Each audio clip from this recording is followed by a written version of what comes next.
இன்றைக்கி சமையல் முள்ளங்கி சாம்பார். முள்ளங்கி புளி தண்ணியில் கொதிச்சுட்டுருக்கு. உப்பு, மஞ்சப்பொடி, பெருங்காயம், ஒரு ஸ்பூன் சாம்பார் பொடி போட்டாச்சு.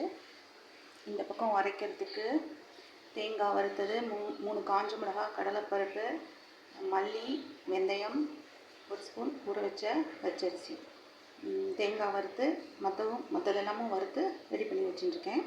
இந்த பக்கம் வாழைத்தண்டு பொரியலுக்கு கட் பண்ணி வச்சுட்டுருக்கேன்.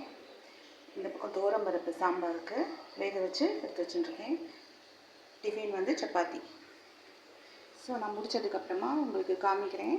சப்ஸ்கிரைப் பண்ணிக்கோங்க என்னோடய சேனலை. தேங்க்யூ. முள்ளங்கி சாம்பார் தாளித்து கொட்டியாச்சு, ரெடி ஆகிடுது. கடுகு, வெந்தயம். இந்த பக்கம் சப்பாத்தி டிஃபின் பண்ணி முடிச்சாச்சு. இந்த பக்கம் வாழைத்தண்டு பொரியல் தேங்காய் போட்டு. இதுதான் இன்றைக்கி சமையல்.